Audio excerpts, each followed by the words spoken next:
खुलुमबाय बेयो बड'लेण्ड इंखं टेलिभिजन दिनै 5 नभेम्बर 2020 बिस्तिबार खालि सानसेनि बरादखौ नोंथांमोननि खाथियाव लानानै फैदों आं सदानन्द दैमारिया।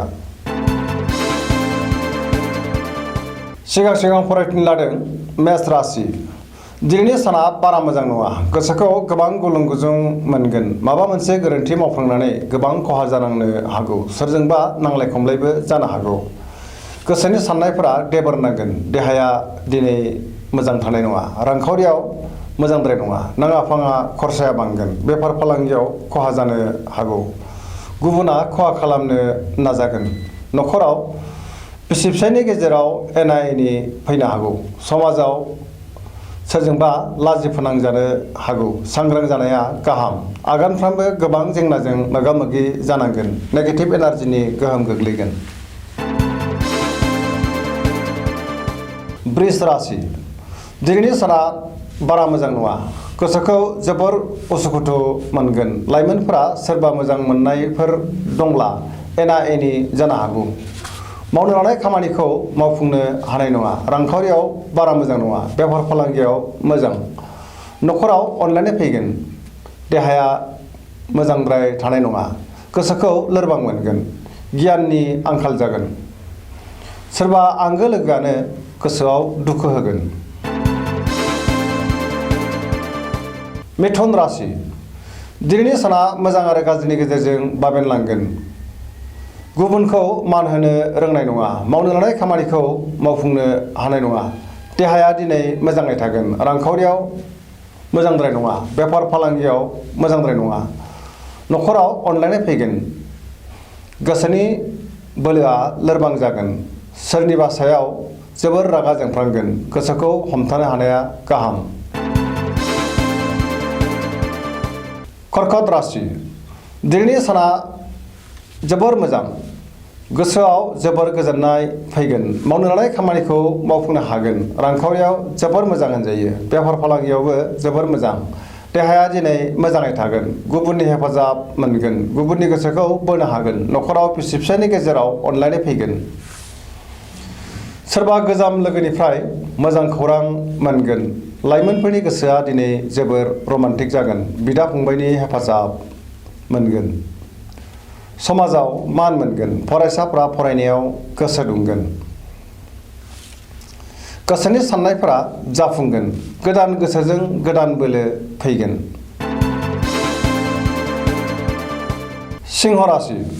दिनैनि साना जोबोर मोजां। गोसोखौ जोबोर गोजोननाय मोनगोन। मावनो लानाय खामानिखौ गोरलैयैनो मावफुंनो हागोन। रांखावरियाव जोबोर मोजां। बेफार फालांगियावबो जोबोर मोजां। न'खराव अनलायनाय फैगोन। गोसोनि बोलोआ बांगोन। गोसोनि साननायफोरा जाफुंसारगोन। गुबुननि बोसोन लानानै खामानिखौ मावोब्ला बांसिन मुलाम्फा जाबावगोन। सोरबा लोगोआ मोजां खौरां होफैगोन। कन्या राशि। दिनैनि साना जोबोर मोजां। सोरबा लोगोनिफ्राय मोजां खौरां मोननानै गोसोखौ जोबोर गोजोननाय मोनगोन। गुबुननि गोसोखौ गोरलैयैनो बोनो हागोन। रांखावरियाव जोबोर मोजां। बेफार फालांगियावबो मोजां मुलाम्फा मोननो हागोन। देहाया दिनै मोजाङै थागोन। न'खराव बिसि फिसायनि गेजेराव अनलायनाय फैगोन। समाजाव गोबां मान मोनगोन। गोसोनि साननायफोरा जाफुंगोन। लाइमोनफोरा दिनै जोबोर रमान्टिक जागोन। तुला राशि। दिनैनि साना जोबोर मोजां। सुथुरखौ फेजेननो हानानै गोसोखौ जोबोर गोजोननाय मोनगोन। गोसोनि बोलोआ बांगोन। गोसोनि साननाया जाफुंगोन। मावनो लानाय खामानिखौ गोरलैयैनो मावफुंनो हागोन। देहाया दिनै मोजाङै थागोन। रांखावरियाव जोबोर मोजां। मोननो गोनां धोनखौ मोननो हागोन। न'खराव बिसि फिसायनि गेजेराव अनलायनाय फैगोन। फरायसाफ्रा फरायनायाव गोसो दुंगोन। लोगोफोरनि हेफाजाब मोननो हागोन। गोसोआ दिनै जोबोर रमान्टिक जागोन। वृश्चिक राशि। दिनैनि साना जोबोर मोजां। माबा मोनसे बेसेन गोसा मुवा मोननानै गोसोखौ जोबोर गोजोननाय मोनगोन। गोसोआव गोग्गो आरो गोथार साननाय फैगोन। मावनो लानाय खामानिखौ थि समावनो मावफुंनो हागोन। गोसोनि साननायफोरा जाफुंगोन। गोसोनि बोलोआ बांगोन। समाजाव गोबां मान मोनगोन। न'खराव अनलायनाय फैगोन। रांखावरियाव जोबोर मोजां होनजायो। बेफार फालांगियावबो मोजां मुलाम्फा मोननो हागोन। देहाया दिनै मोजाङै थागोन गुबुननि गोसोखौ गोरलैयैनो बोनो हागोन सेंग्रा सिख्लाफ्रा गोसोखौ जोबोर रमान्टिक मोनगोन फरायसाफ्रा फरायनायाव गोसो दुंगोन आरो बबेबा मोनसे फोरबोआव बाहागो लानो खाबु मोनगोन।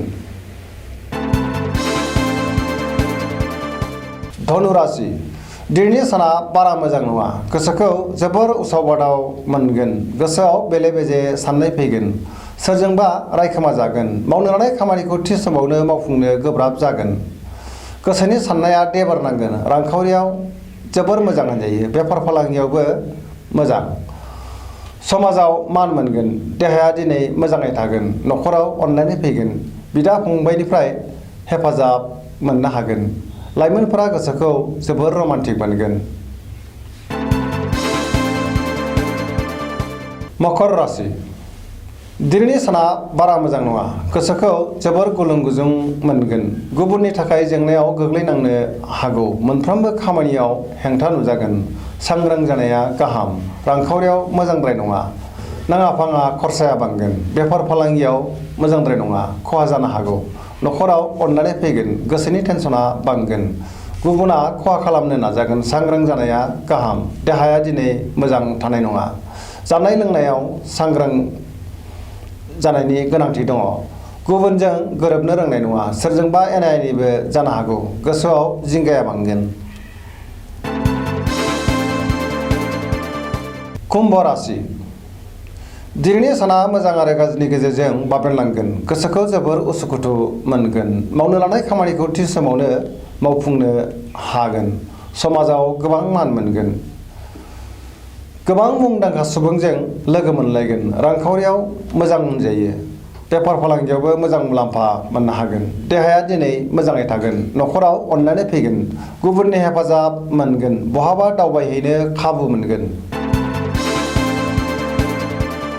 मीन राशि दिनैनि साना बारा मोजां नङा गोसोखौ जोबोर गुलाय गुजाय मोनगोन गोसोनि बोलोआ लोरबां जागोन गावनि गोसोनि साननायफोरखौ गुबुननो फोरमायोब्ला गोसोखौ स्रां मोनगोन देहाया मोजां थानाय नङा रांखावरियाव मोजां बेफार फालांगियाव मोजां मुलाम्फा मोननो हागोन न'खराव अनलायनाय फैगोन बहानिफ्रायबा हरखाबै गाज्रि खौरां फैनो हागौ सेंग्रा सिख्लाफ्रा गोसोखौ दिनै जोबोर रमान्टिक मोनगोन मोननो गोनां धोनखौ दिनै मोनहांहाङैनो मोनाबो जानो हागौ फरायसाफ्रा मोजां खौरां मोनगोन।